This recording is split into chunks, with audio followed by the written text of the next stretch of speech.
नमस्कार बंधु आज टॉपिक रे जानिबा कॉम्बिफ्लाम सस्पेंशन विषय या साधारणतः एक भल औषध जहाँकि छोट पिलांकर एक एनाल्जेसिक औषध जहाँकि दरज एवं ज्वर हेले यहाकू सेवन करा जाए।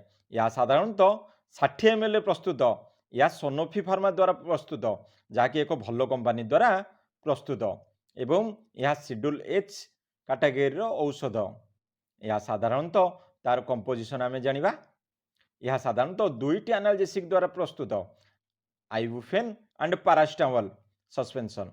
तार कंपोजिशन आम आउ टिके डिटेल जानिबा। Each 5 ml content ibuprofen IP 100 mg एवं पैरास्टामोल आईपी 160.5 mg रोची। यह साधारणतः कलर रोची sunset yellow flavour shake well before use. Dosages है आज direct by the physician. Store below 30 degree centigrade. Protect from the light and जेहेतु यह दुईटी analgesic द्वारा प्रस्तुत तार किछि क्वेश्चन एवं वार्निंग अच्छी जहाँकि आम सावधानता अवलंबन करिया। या खाइबा पूर्व किछि सावधानता अवलंबन करिया।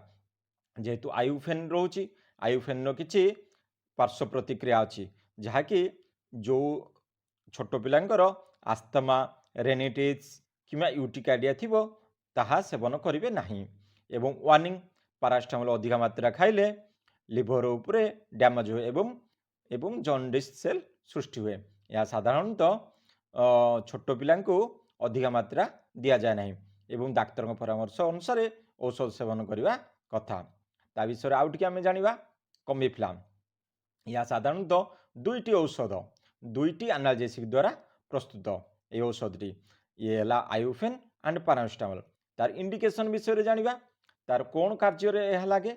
यह साधारणतः दरज ज्वर दरज हेले कौ दरज साधारणतः कौन प्रकार छोट पिला जदि खसी पड़ी ता दरज इंजुरी जनित कौन क्षेत जो क्षेत हो जो दरज होता है छोट पिला से केस आम दे पारिबा कॉम्बिफ्लाम। एवं साधारणतः ज्वर जदि देह हाथ पीड़ा ही ज्वर हो छोट पिला ताहा सेवन करवा उचित। यह साधारणतः 1 वर्ष उपर को औषध सेवन करिवार विधि अच्छी एवं यह डाक्तर परामर्श अनुसार औषध सेवन करिया। यह जेतबेले भी आम खाइबा तार डोजेज है 1 वर्ष उपर को तार वेट एवं बयस ता ओजन एवं बयस अनुसार अनुपात अनुसार यार डोजेज स्थिर हुए जहाँकि डाक्तर परामर्श अनुसार आपण सेवन करेंगे। यह साधारणतः एक भल कंपनी द्वारा प्रस्तुत एवं एक भल दांत दरज हो किंबा देह हाथ दरज हो किंबा ज्वर हो किंबा कान दरज हो यह साधारणतः काम आसे छोट पिलांकर। यह एक भल कंपनी द्वारा प्रस्तुत कॉम्बिफ्लाम सस्पेंशन। आज टॉपिक आम जानिले कॉम्बिफ्लाम सस्पेंशन विषय।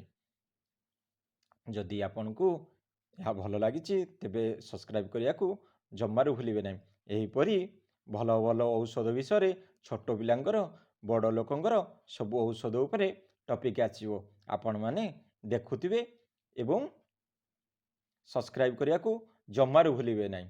धन्यवाद नमस्कार।